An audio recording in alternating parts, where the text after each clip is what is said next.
Pakinggan natin itong malaking magandang paliwanag ni Attorney Abayon. Ito yung pinakabagong abogado ni Mans Carpio. Kinuha niya ito sa kanyang kaso diyan sa mga taga-Congress. O itong si Abayon. Mahusay kasi itong magpaliwanag eh. Pakinggan natin yung BIR box issue. Sa 2026 impeachment case ni Vice President Sara Duterte as of April 29, 2026 kung saan nagkaroon po ng impeachment hearing yung Committee on Justice House of Representatives. So madami po kasing interesting na bagay na nangyari doon. Unang-una, in relation po to this box, itong nakikita nyo ngayon na color green. And then pangalawa, may ginawa pong declaration din or botohan. So i-discuss po natin yon, and then i-discuss ko din po yung mga possible next steps na mangyari sa impeachment case na to. Okay, so yan po ang magiging video natin for today. Okay, so una po, ang interesting na discussion natin dito is yung tungkol nga po dito sa BIR box na to. This is a box po na sinubmit ng BIR sa Committee on Justice nung April 2022 hearing po nila. Pero hindi binuksan ng BIR at binigay po niya yung burden ngayon sa Committee on Justice to determine or to decide for themselves whether or not buksan ba ng committee nila. So in simple terms, ang ginawa po ng BIR, nag-comply sila sa subpoena but he is protecting himself and the BIR from possible liability. So, yun. Ang galing din, di ba? Nung commissioner nila, very interesting legal strategy kasi he complied nga po with the subpoena. Pero ngayon, the burden or the legal exposure or risk ay nasa Committee on Justice members. Okay? And the reason po, kaya ako nasabing may legal risk or legal exposure, kasi very strict din po yung confidentiality rules in relation to tax returns po or BIR records na taxpayers. So, ipakita ko po sa inyo. Di ba? Totoo yun. Halimbawa, kami sa kumpanya, sabi ko naman sa inyo, nasa corporate world ako for almost 20 years. So, 20 years, let's say. Sa corporate tayo. Siyempre, hindi naman kami pare-parehas ng sweldo. Yung sweldo ko, tsaka yung sweldo nung kasama ko, kahit magkaparehas kami ng job grade, hindi kami parehas. Mas mataas ako, mas mataas siya, mas mababa ako, mas mababa siya. Ganun. So may confidentiality doon. Bawal na bawal yon sa kumpanya na sasabihin mo kung magkano yung sinisweldo mo. Kasi pwedeng pagsimulan ng problema yan. So sa corporate ito, bawal to. So ganun din. Kapag nag-ano kami ng 2306, yung nagpiprint kami ng 2306, ina-assure namin na walang naiiwan sa printer. Kasi dahil doon sa 2306 mo, pwede na lang ma-compute kung magkano yung annual na salary mo at magkano yung monthly na salary mo. So bawal na makita ng ibang tao yung yung ITR mo. Makikita lang yan, ang may kopya lang yan, ikaw, yung BIR at saka yung opisina ninyo. Hindi nila yan pwedeng ipakita. Ang HR, pinakita yung ITR mo sa ibang empleyado, pwedeng matanggal yung HR na yun. Ganon din dito mga bossing. Merong batas na nagpoproteksyon dyan sa mga ganyang confidential na mga information. So this one po is RA 8424, an amendment to the NARC natin. And yung relevant provision lang po natin dito is Section 20. So ito po, Section 20, Submission of Report and Pertinent Information by the Commissioner. Submission of Pertinent Information to Congress. The provision of Section 270. So ito pong 270 of the code. Yung code po is NIRC, National Internal Revenue Code. Dito po nakalagay yung mga penal sanctions and penal provisions kung may gawin kayong illegal sa under the NIRC. Okay, so going back, ang nakalagay po dito, the Commissioner shall, upon request of Congress and in aid of legislation, furnish its appropriate committee pertinent information including but not limited to industry audits, collection performance data, status reports and criminal actions initiated, and taxpayers' returns. So ang maganda pong i-take note natin dito, the Commissioner, upon request ng Congress, and in aid of legislation. So, malinaw in aid of legislation. Kung sila ay naghihiring, nag-iimbestiga dahil gagawa sila ng batas, whether i-amend nila yung gawa ng batas, gagawa sila ng mga implementing rules and regulations, IRR, yan, pwede. Pero sa ganitong klase ng proceeding, hindi. Ba't pinipilit ninyo, pinagbotohan nyo pa? Hindi nyo alam yan? Itong abogado na to na alam niya, kayo mga congressman, hindi nyo alam? Yan ang problema in aid of legislation, dun lang pwede. In aid of legislation ba yan? Hindi ba? Ano yan? Impeachment ang pinag-uusapan dyan?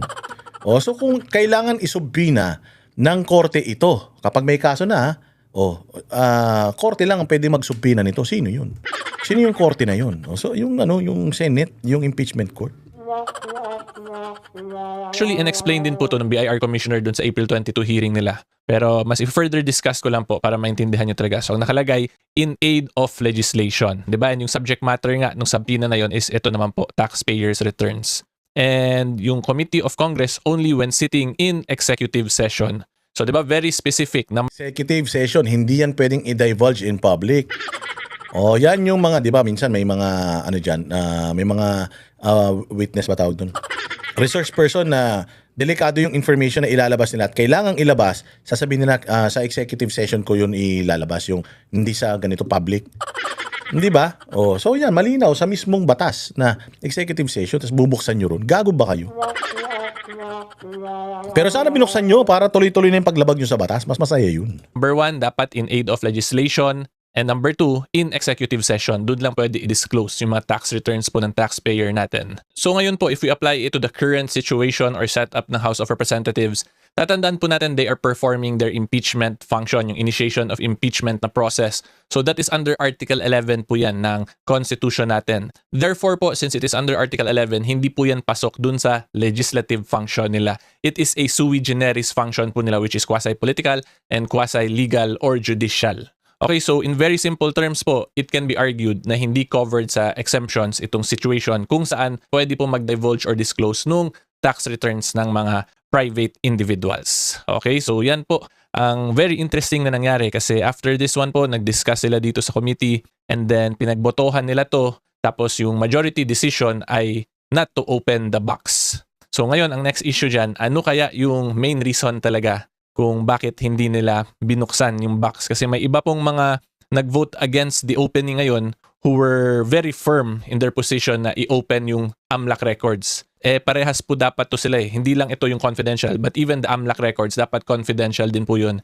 Kasi yung sa Section 8A of the Anti-Money Laundering Act as amended, mas strict pa po yung words na ginamit doon. Shall not in any way or form disclose information received yung AMLAC. Diba? So, very interesting lang kasi dito ngayon bigla sa BIR, may iba nga po na nag-180 at naging yung position nila ngayon ay dapat daw maging cautious na in relation to BIR records. Okay, so yan po ang unang interesting na nangyari. Ngayon po, i-discuss naman natin yung pangalawa which is ito, yung pag-find ng probable cause ng House panel which is yung Committee on Justice ng House of Representatives. Okay, so first po, we have to take note, unanimous decision. When you say unanimous, lahat ng nandun po ay nag-vote in favor to declare na may probable cause in the impeachment complaints versus Vice President Sara Duterte. So una-una po ang masasabi ko lang, it is actually expected na magkaka-determination ng probable cause. Kung ako po ang tatanungin ninyo. Tanga na lang. Tanga na lang, hindi mag-i-expect niyan. Bobo na lang hindi mag-expect niyan. Yung mga kasi kahapon kumakain ako sa isang masarap na restaurant dito sa Davao City. Tapos sabi sa akin nung may nakakita sa akin doon na follower natin na ano na siya, medyo oldie na siya. Sabi niya, "Boss Nada, wala ka pang upload ngayon." Sabi ko, "Ay, kasi po hearing ng Congress binigyan ko muna sila ng pagkakataon na manood ng hearing para maintindihan nila yung mga bagay-bagay kung gusto nila." Sabi niya, "Hindi kami nanood. Hindi kami nanood kasi wala namang kwenta yun eh." May inis ka lang. Tama naman, may inis ka lang. So sabi ko, ano pong ina-expect nyo pala dun sa hearing? Sabi nila, ano ba, ina-expect na namin may impeach Inday dyan. Ano pa ba yan? Nagpapagod lang sila dyan. Yun din naman ang pupuntahan yan. So alam na ng tao yun. Alam na ng mga Pilipino na ang kahihinatnan nitong katarantado ginagawa na ito ng Kongreso. Wala nang bago dyan. Mga palakpak nila, wala na yan. That's all for show. In-expect na namin ito. Actually, we are daring yun. First day nyo pa lang eh. Paghahanap pa lang ng paghahanap pa lang ng sufficiency in form and substance. In-expect na namin yan. Hinahamon na nga namin kayo. Dalhin nyo na sa plenaryo yan. Dalhin nyo na sa Senado yan. Hindi ba? Kaya lang, wala. So, wala na to. Wala nang kwenta to. Wala nang bearing to. Bukas, hindi na pag-uusapan to. Balik na tayo ulit dun sa flood control scandal. Balik na tayo ulit dun sa pagnanakaw ni Bongbong Marcos, ni Martin Romualdez, ni Zaldico, at di umano nung anak niya. Balik na tayo dun sa mga kasa 18 Marines, yung mga ebidensya na meron yung 18 Marines. Balik na tayo doon kay Guteza na binago nila yung kanyang testimonya. Doon yun ang focus natin. Tapusin na natin to impeachment na ito. Let's leave it to the Congress. Let's leave it to them, leave it with them. And then focus na tayo ulit sa issue ng corruption sa bayang Pilipinas. Nakakatakas ang mga hayop na ito. But then again, wala na. Tapos na yung stage nila. Tapos na yung kanilang moro-moro na hearing dyan sa Kongreso. So makakalimutan na ito. Dapat ginawa niya yan mga bago mag 2028 eh. At least mga last quarter ng 2027 para tumatak pa yan sa tao. Madali nang matabunan yan dahil ang mga Pilipino meron ng short term memory sa mga demonyong mga congressman na ito at mga issue na ibinabato kay Inday. Minsan mas nangingibabaw yung pag tinanong mo sila, ikumpara mo ba nung panahon ni Pangulong Duterte? Mas okay ba noon kaysa ngayon? Kasi it boils down to that eh. Mas magaling ba si Bongbong Marcos kay Duterte? Kung hindi, yun lang maaalala ng tao. Yun lang naman, simpleng tanong. Mas maganda ba ang Davao sa Ilocos Norte? Doon lang naman eh. Nakita mo ba si Inday Sara na meron siyang lavish na pamumuhay? Nakita mo ba siya na bumibili siya ng mga, na meron siyang mga mamahalin na bag? Si Leni Robredo nga may mga mamahalin na bag. Nakikita mo ba si Inday Sara na gano'n? Nakikita mo ba si Inday Sara may mamahaling relo, may luxury na sasakyan? Nakita mo ba siya may helicopter? Nakita mo ba siya may aeroplano? Nakita mo ba siya na may mga artista van? Wala kang makikitang gano'n. So lahat itong mga propaganda nila kay Inday Sara, hindi mo makikita eh. Pero pag sinabi ko na si Luis Ro, kawatan yan, pwede kang maniwala. Bakit? May kaso siya ng cat's eye sa Batangas. Di ba? Ang mamahal ng mga relo, puro mga diamante. Tapos hindi pa nagbabayad ng utang. Di ba? Hindi naman niya dininay na may utang siya. Sabi niya, hindi niya alam na may utang siya. Si Abante, pag sinabi kong kurakot si Abante, maniniwala ba kayo? Aba, 30 million yung relo. Ilan ang ganung relo niya? Ilan ang relos niya na multimilyon ang halaga? Bukod doon, meron pa siyang mga bulletproof na mga mga American cars, American SUV. Magkano mga 'yan? Nagpa 10 bilyon ng isa niyan. May mga sports car pa. Pastor ng simbahan. Pwede ko bang isipin na yung perang nakukuha nila sa mga fundraiser sa simbahan nila napupunta sa luho niya? Kasi ibabalik nyo na naman yan. Ba't kay Pastor Kibuloy sinasabi ninyo na na wala silang pera? Wala naman sabi wala silang pera. Mayaman nga ang Kingdom of Jesus Christ, mga bossing. Mayaman sila. Kaya nga meron silang kingdom, meron silang mga glory mountain, meron silang mga scholars, meron silang mga eskwelahan, meron silang mga kung ano-anong mga property sa buong mundo. Ganun sila kayaman eh. Isinishare nga nila sa taong bayan eh. Ito si Abante, ano meron simbahan nila? Baka bahay kubo, wala pa yan. Tapos ang mamahal na relos mo. Tingnan mo yung distrito niya. Kumikinang ba yung distrito niya? Tapos ang mamahal ng gamit mo. Sabihin na natin, si Pastor, may mga ganitong properties. Tingnan mo yung paligid ng Kingdom of Jesus Christ. Maganda din, di ba? Yung mga hindi corrupt, tingnan mo yung mga pamumuhay ng mga kingdom citizen. Masagana ang kanilang pamumuhay, maayos sila manamit, maayos ang mga itsura nila, edukado sila. Tingnan, ikumpara mo lang yung mga miyembro nila. Sino pa? Sino pa yung mga congressman dyan na mga masasabi mong kawatan na nagpapakita ng kanilang mga rangya? Si Inday Sara, nakikita nyo, may nakita kayo rangya. Kay Pangulong Duterte, may nakita kayong rangya.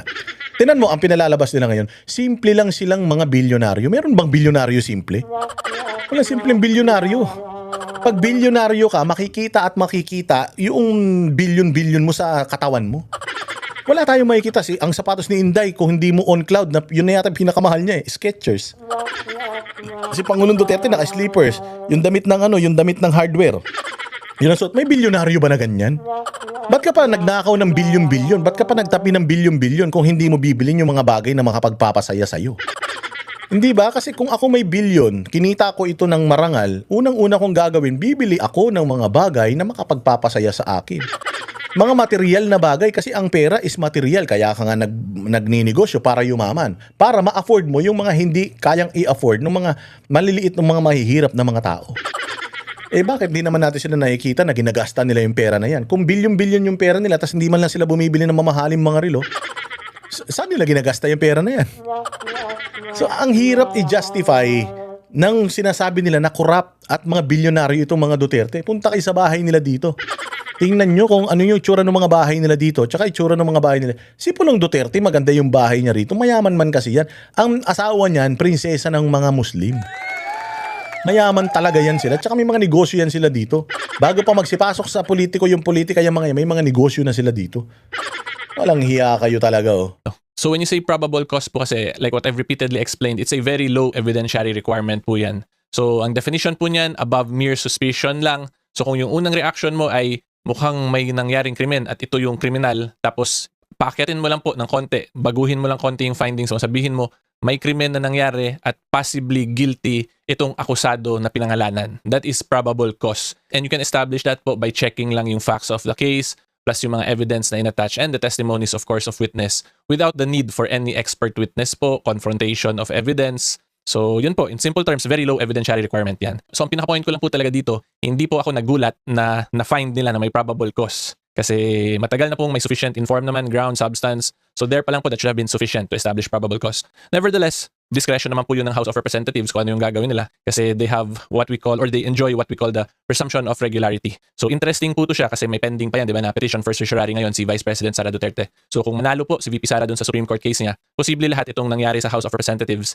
ay mapawalang bisa once ma-declare as unconstitutional yung pinaka-foundation niya, which is yung subpoena powers po ng House of Representatives. Pero at present, yun nga po, it enjoys presumption of regularity. Okay, so abangan na lang po natin kung ano yung mangyayari sa Supreme Court, whether or not ma-declare ba as unconstitutional like the 2025 impeachment case. So dun, At dahil doon, sa sinabi na yon, pwedeng gamitin ng Senate yan. Pwedeng gamitin ng Senate yan, mga bossing na na para i-delay itong impeachment ni VP Sara na ito. Di ba? So, sabihin lang nila, antayin lang namin yun. Meron naman, may Supreme Court appeal eh. So, antayin namin yun. So, mapipressure ang Supreme Court maglabas ngayon ng decision. Diba? So, wala na ito. Sabi ko sa inyo, wala na mangyayari rito. Tsaka, pinakita ko yung video na yung kanina. Kasi para may paintindi sa inyo, gaano katarantado yung mga congressman. Kasi, nilabas nila yung box na yun. In the first place, hindi mo na dapat ilabas yun. Bakit? Hindi nga dapat yun nandoon eh. Dahil ayon sa batas, bawal yun eh. The fact na pinagbotohan nyo pa, kahit na hindi binuksan yung kahon na yun, kahit na hindi binuksan yung kahon na yun, the fact na nirequest nyo yun at dinala nyo yun doon, paglabag na sa batas yun. Tinry nyo nang ang tawag dito, baliin yung batas. Okay, kaya lang, nangibabaw yung mga takot ninyo dahil alam ninyo yung batas. But the fact na, let's divide the house, pagbotohan natin, bubuksan ba to o hindi? Ibig sabihin, yung mga bumoto na buksan yan, mga walang alam sa batas yan. Anong tawag doon? Committee on Justice na mga walang alam sa batas? Mga bobo? Kami ang boses ng masa, hindi natatakot. Katotohanan lang, di kami nalulunod. Walang bahid ng sismis, lahat ay totoo. Kahit sino ka pa, pag mali ka babanatan ka. Walang pinipiling kulay, wala kaming kinikilingan. Basta para sa bayan, kami lalaban. Pagdama palakpakan, pag mali banatan. Di matitinag, di matatakot, para sa bayan tuloy ang sigaw. Sa harap ng kamera, walang halong takot. Mga baluktot, lahat kayo'y tutumba. Ang hustisya at totoo, yun lang ang mahalaga. Kahit sinong harang, di kami matitinag. Walang pinipiling kulay, wala kaming kinikilingan. Basta para sa bayan, kami lalaban.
Sa harap ng kamera,